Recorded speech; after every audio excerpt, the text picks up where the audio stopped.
ಬಂಧುಗಳೇ ನಮಸ್ಕಾರ, ಹೇಗಿದ್ದೀರಿ ನೀವೆಲ್ಲರೂ? ನಾನು ಸುಬ್ರಹ್ಮಣ್ಯ ಎಸ್ ಹಂಡಿಗೆ. ಬಂಧುಗಳೇ, ರಾಜ್ಯದಲ್ಲಿ ಏನಾಗ್ತಿದೆ? ಸಹಜವಾಗಿ ಪ್ರತಿಯೊಬ್ಬರಲ್ಲೂ ಕೂಡ ಮೂಡ್ತಿರುವಂತಹ ಪ್ರಶ್ನೆ.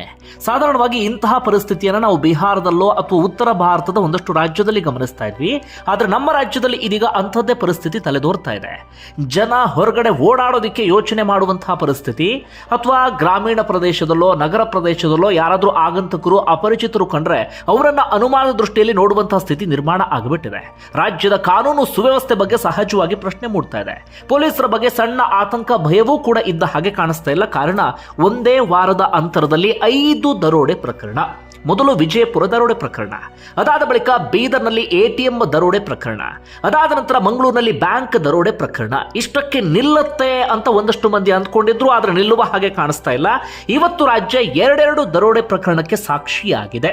ಮೊದಲು ಆ ಪ್ರಕರಣಕ್ಕೆ ಸಂಬಂಧಪಟ್ಟ ಒಂದಷ್ಟು ಡೀಟೇಲ್ ಅನ್ನು ನಿಮ್ಮ ಮುಂದೆ ಇಡ್ತೀನಿ. ಅದರ ನಡುವೆ ಒಂದು ಗುಡ್ ನ್ಯೂಸ್ ಏನಪ್ಪಾ ಅಂದ್ರೆ, ಮಂಗಳೂರಿನ ಕೋಟೆಕಾರು ಬ್ಯಾಂಕ್ ದರೋಡೆ ಪ್ರಕರಣಕ್ಕೆ ಸಂಬಂಧಪಟ್ಟ ಹಾಗೆ ಪೊಲೀಸರಿಗೆ ಮೊದಲ ಯಶಸ್ಸು ಸಿಕ್ಕಿದೆ. 3 ಆರೋಪಿಗಳನ್ನು ಬಂಧಿಸಲಾಗಿದೆ. ಆ ಡೀಟೇಲ್ ಅನ್ನು ಕೂಡ ಗಮನಿಸೋಣ. ಮೊದಲಿಗೆ ಮೈಸೂರಿನ ದರೋಡೆ ಪ್ರಕರಣ ಏನು ಗಮನಿಸ್ತಾ ಹೋಗೋಣ.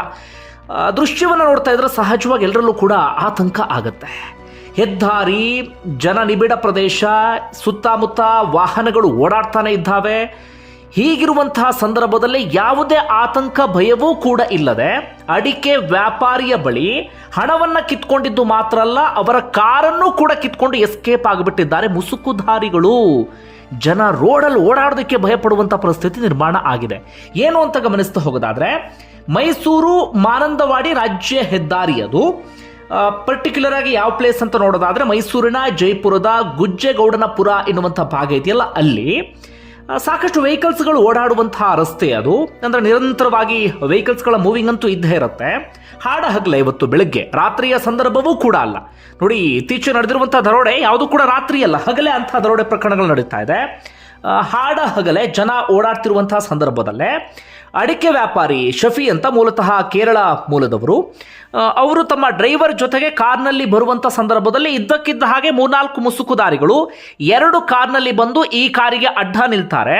ಅಡ್ಡ ನಿಂತಂತವರೇ ಸೀದಾ ಕೆಳಗಡೆ ಇಳಿದು ಡ್ರೈವರ್ ಹಾಗೆ ಶಫಿ ಅವರಿಬ್ಬರನ್ನು ಕೂಡ ತಳ್ಳಾಡಿ ಕಾರ್ನಲ್ಲಿ ಇದ್ದಂತ ಹೆಚ್ಚು ಕಡಿಮೆ 1.5 ರಿಂದ 2 ಲಕ್ಷ ರೂಪಾಯಿ ಅಮೌಂಟ್ ಅನ್ನ, ಜೊತೆಗೆ ಆ ಕಾರನ್ನ, ಅವರು ಪ್ರಯಾಣ ಮಾಡ್ತಿದ್ದಂಥ ಕಾರನ್ನ ಎರಡನ್ನೂ ಕಿತ್ಕೊಂಡು ಕ್ಷಣಾರ್ಧದಲ್ಲೇ ಎಸ್ಕೇಪ್ ಆಗಿಬಿಟ್ಟಿದ್ದಾರೆ.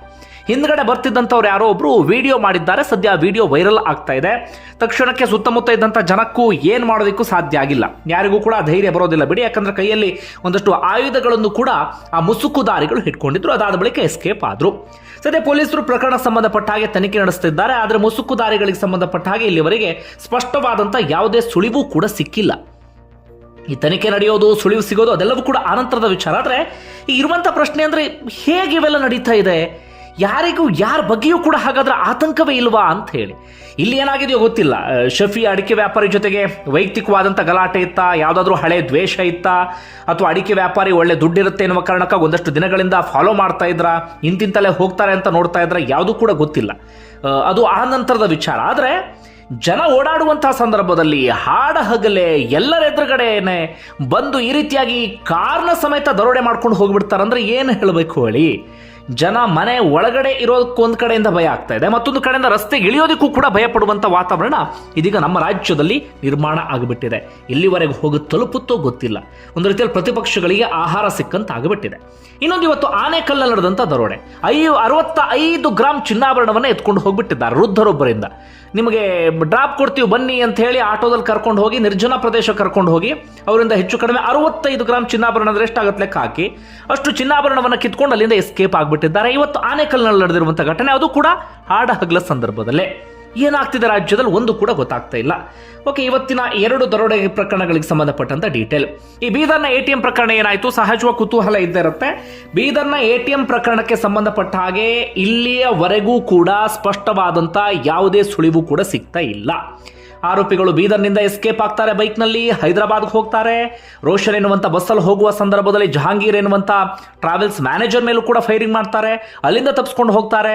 ರಸ್ತೆಯಲ್ಲಿ ಆರಾಮಾಗಿ ಟ್ರಾಲಿಯಲ್ಲಿ 83 ಲಕ್ಷ ರೂಪಾಯಿ ಹಣವನ್ನೇ ಇಟ್ಕೊಂಡು ಓಡಾಡ್ತಿರೋದು CC ಕ್ಯಾಮ್ರಾದಲ್ಲಿ ಎಲ್ಲ ಕಡೆಗಳಲ್ಲೂ ಕೂಡ ಕ್ಯಾಪ್ಚರ್ ಆಗಿದೆ. ಆದರೆ ಹೈದರಾಬಾದ್ ಪೊಲೀಸರು, ಬೀದರ್ ಪೊಲೀಸರು ಇಬ್ಬರೂ ಬೆನ್ನು ಬಿದ್ದಿದ್ದಾರೆ. ಒಟ್ಟು 4 ರಾಜ್ಯಗಳಿಗೆ ಬೇಕಾದಂಥವ್ರಂತೆ ಆ ದರೋಡೆಕೋರರು. ಆದರೆ ಪೊಲೀಸರ ಕಣ್ಣಿಗೆ ಮಾತ್ರ ಬೀಳ್ತಾ ಇಲ್ಲ, ಚಳ್ಳೆ ಹಣ್ಣು ತಿನ್ನಿಸಿ ಓಡಾಡ್ತಾ ಇದ್ದಾರೆ. ಇಲ್ಲಿವರೆಗೂ ಕೂಡ ಅವರನ್ನು ಪತ್ತೆ ಹಚ್ಚೋದಿಕ್ಕೆ ಮಾತ್ರ ಸಾಧ್ಯ ಆಗಿಲ್ಲ. ಅವರಿಬ್ಬರಿಗೆ ಇನ್ಯಾರಾದರೂ ಸಾಥ್ ಕೊಟ್ಟಿದ್ದಾರಾ, ಅದನ್ನು ಇನ್ನಷ್ಟೇ ಪತ್ತೆ ಹಚ್ಚಬೇಕಿದೆ. ಇದೆಲ್ಲಿದು ಬೀದರ್ಗೆ ಸಂಬಂಧಪಟ್ಟ ಹಾಗೆ. ಇನ್ನು ಮಂಗಳೂರಿನ ಕೋಟೆಕಾರ್ ಬ್ಯಾಂಕ್ ದರೋಡೆ ಪ್ರಕರಣ ನಿಮ್ಮೆಲ್ಲರಿಗೂ ಕೂಡ ಗೊತ್ತಾ ಇದೆ. ಬಹಳ ಸಂಚಲನ ಮೂಡಿಸಿದಂಥ ದರೋಡೆ ಪ್ರಕರಣ ಅದು. ಅಂದರೆ ಹಗಲು ಸಂದರ್ಭದಲ್ಲಿ ಬ್ಯಾಂಕಿಗೆ ನುಗ್ಗಿ ಎಲ್ರಿಗೂ ಹೆದರಿಸಿ ಅಲ್ಲಿದ್ದಂಥ ಚಿನ್ನಾಭರಣವನ್ನು ಎತ್ಕೊಂಡು ಹೋಗ್ತಾರೆ ಅಂದರೆ ಏನು ಹೇಳಬೇಕು ಹೇಳಿ. ಪೊಲೀಸರು ದರೋಡೆಕೋರ ಬೆನ್ನು ಬಿದ್ದಿದ್ರು, ಎಲ್ಲ ಕಡೆಗಳಲ್ಲೂ ಕೂಡ ಹುಡುಕಾಟವನ್ನು ನಡೆಸ್ತಾ ಇದ್ರು. ಕೊನೆಯದಾಗಿ ತಮಿಳುನಾಡಿನ ಮದುರೈ ಭಾಗದಲ್ಲಿ 3 ಅರೆಸ್ಟ್ ಮಾಡಲಾಗಿದೆ. ಮಹಾರಾಷ್ಟ್ರ ಮೂಲದವರು ಎನ್ನುವಂಥ ಮಾಹಿತಿ ಸಿಗ್ತಾ ಇದೆ. ಆದರೆ ಇನ್ನೊಂದು ಮಾಹಿತಿ ಪ್ರಕಾರ ತಮಿಳುನಾಡವರಂತೆ. ಇನ್ನಷ್ಟು ಅದಕ್ಕೆ ಸಂಬಂಧಪಟ್ಟ ಹಾಗೆ ಡೀಟೇಲ್ಸ್ ಸಿಗಬೇಕಿದೆ. ಎಲ್ಲಿಯವರಾದ್ರೆ ಏನು, ಒಟ್ಟಿನಲ್ಲಿ ನಮ್ಮ ರಾಜ್ಯದವರಲ್ಲ, ಹೊರಗಡೆಯವರು ಅನ್ನೋದೊಂದು ಬಹಳ ಚೆನ್ನಾಗಿ ಕ್ಲಾರಿಟಿ ಸಿಗ್ತಾ ಇದೆ. ಆದರೆ 3 ಮಾತ್ರ ಅಲ್ಲ, ಇದರ ಹಿಂದೆ ಒಂದು 9 ರಿಂದ 10 ಜನರ ಟೀಮ್ ಇದೆ. ಅವರೆಲ್ಲರೂ ಕೂಡ ಸ್ಪ್ಲಿಟ್ ಆಗಿದ್ದಾರಂತೆ. ಒಂದಷ್ಟು ಜನ ಕಲ್ಕತ್ತಾ ಕಡೆ, ಒಂದಷ್ಟು ಜನ ಮಹಾರಾಷ್ಟ್ರ ಕಡೆ, ಒಂದಷ್ಟು ಜನ ತಮಿಳುನಾಡು ಕಡೆ, ಈಗ ಸಿಕ್ಕಲ್ ಕಡೆ ಎಲ್ಲ ಹೋಗ್ಬಿಟ್ಟಿದ್ದಾರೆ. ಪೊಲೀಸರ ದಿಕ್ಕು ತಪ್ಪಿಸುವಂತ ಉದ್ದೇಶದಿಂದ ಸದ್ಯಕ್ಕೆ 3 ಅರೆಸ್ಟ್ ಮಾಡಿ ಒಂದಷ್ಟು ಚಿನ್ನಾಭರಣವನ್ನು ವಶಕ್ಕೆ ತೆಗೆದುಕೊಳ್ಳಲಾಗಿದೆ. ಪೂರ್ತಿ ಸಿಕ್ಕಿಲ್ಲ, ಅಂದ್ರೆ ಚಿನ್ನಾಭರಣವನ್ನು ಹಂಚಿಕೊಂಡು ಬೇರೆ ಕಡೆಯಲ್ಲಿ ಎಸ್ಕೇಪ್ ಆಗಿಬಿಟ್ಟಿದ್ದಾರೆ. 1-2-3 ಜನ ಸಿಕ್ಕರು, ಉಳಿದವರು ಎಸ್ಕೇಪ್ ಆಗಬೇಕು, ಚಿನ್ನಾಭರಣ ಒಂದಷ್ಟಾದರೂ ಬಚಾವ್ ಮಾಡಬೇಕು ಎನ್ನುವಂಥ ಉದ್ದೇಶವೇನೋ ಗೊತ್ತಿಲ್ಲ. ಒಟ್ಟಾರೆಯಾಗಿ 3 ಅರೆಸ್ಟ್ ಮಾಡಿ ಒಂದಷ್ಟು ಚಿನ್ನಾಭರಣವನ್ನು ವಶಕ್ಕೆ ತೆಗೆದುಕೊಳ್ಳಲಾಗಿದೆ.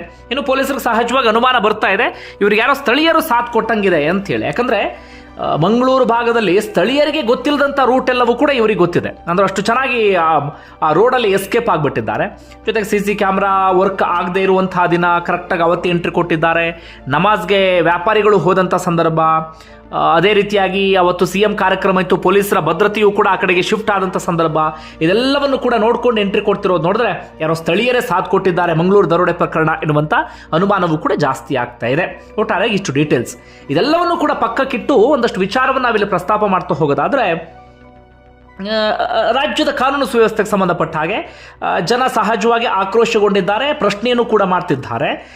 ಬರೀ ರಾಜಕೀಯ ದೊಂಬರಾಟ, ಅವ್ರು CM ಆಗಬೇಕು, ಇವ್ರು CM ಆಗಬೇಕು, ಅವ್ರು ಇಳಿತಾರಂತೆ, ಇನ್ನೊಬ್ರು ಆಗ್ತಾರಂತೆ, ದಿನ ಬೆಳಗಾದ್ರೆ ಬರೀ ಇಂಥದ್ದೇ ಸುದ್ದಿಯನ್ನು ನಾವೆಲ್ಲರೂ ಕೂಡ ಗಮನಿಸ್ತಾ ಇದ್ದೀವಿ. ಅದರ ನಡುವೆ ಇಂಥದ್ದೆಲ್ಲವೂ ಕೂಡ ಆಗ್ತಾ ಇದೆ. ರಾಜ್ಯದ ಜನರಿಗೆ ಸುರಕ್ಷತೆಯೇ ಇಲ್ಲ ಎನ್ನುವಷ್ಟರ ಮಟ್ಟಿಗೆ ಆಗಿದೆ, ಅಥವಾ ರಾಜ್ಯದ ಪೊಲೀಸರ ಬಗ್ಗೆ ಯಾರಿಗೂ ಆತಂಕ, ಭಯ ಇಲ್ಲ ಎನ್ನುವ ಪರಿಸ್ಥಿತಿ ನಿರ್ಮಾಣ ಆಗ್ಬಿಟ್ಟಿದ್ದು. ಇದಕ್ಕೆ ಸಂಬಂಧಪಟ್ಟ ಹಾಗೆ ನಮ್ಮನ್ನ ಆಳುವಂಥವರು ಹೆಚ್ಚು ತಲೆ ಕೆಡಿಸ್ಕೊಳ್ತಾನೆ ಇಲ್ಲ.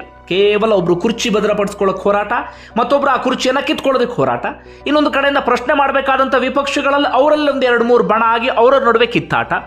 ಇದು ನಮ್ಮ ದೌರ್ಭಾಗ್ಯ, ನಮ್ಮ ದುರಂತ ಅಂದ್ರೂ ತಪ್ಪಾಗ್ಲಿಕ್ಕಿಲ್ಲ. ಒಂದು ವೇಳೆ ಏನಂತೀರಿ ಕಮೆಂಟ್ ಬಾಕ್ಸಲ್ಲಿ ಮೆನ್ಷನ್ ಮಾಡಿ. ಧನ್ಯವಾದ ವಿಡಿಯೋ ನೋಡಿದ್ದಕ್ಕಾಗಿ.